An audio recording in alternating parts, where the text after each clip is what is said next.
Hello friends, আজ চলে এসেছি একটা নতুন ভিডিও নিয়ে। আজকেও আর একটা রান্নার ভিডিও। আজ সানডে, আজ আমাদের বাড়িতে হচ্ছে ইলিশ মাছ। তো প্রথমে দেখে নাও আমি কী কী দিচ্ছি ইলিশ মাছের মধ্যে মশলা। আমি রসুন দিয়েছি 4-5 কোয়া, তার সাথে দিয়েছি লঙ্কা, একটা লঙ্কা আর হচ্ছে সর্ষে পোস্ত পেস্ট করে নিয়েছি। এবার তেল গরম করে কড়াইতে তেলের মধ্যে প্রথমে দিলাম কালো জিরে, তারপরে দিলাম কাঁচা লঙ্কা, এবং কাঁচা লঙ্কাগুলো আমি গোটা দিয়েছি কারণ আমার ছোট ছেলে আছে তো তাই জন্য। তারপর দিয়েছি এখানে পেস্ট যেটা বানিয়েছিলাম ওটা, তার সাথে হলুদ, লবণ, চিনি অ্যাড করে কিছুক্ষণ এটা নাড়াচাড়া করব। আর টমেটোও দিয়েছিলাম, আর একটু কাশ্মীরি লঙ্কার গুঁড়ো। তো যেটা বলছিলাম যে আমার ছোট ছেলে আছে, ওই জন্য আমি লঙ্কা কিন্তু সবসময় গোটাই দিই।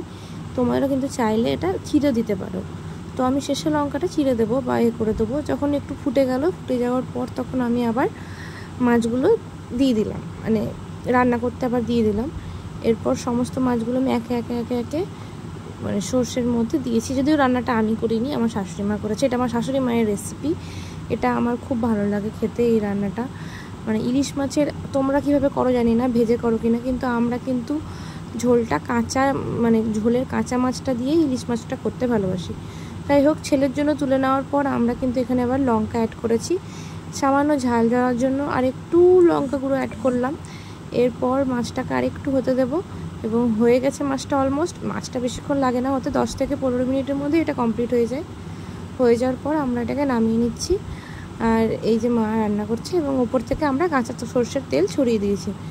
এটা কিন্তু আজকে গরম ভাতে জাস্ট, আর কিচ্ছু লাগবে না, শুধু এই মাছ আর ভাত দিয়েই হয়ে যাবে।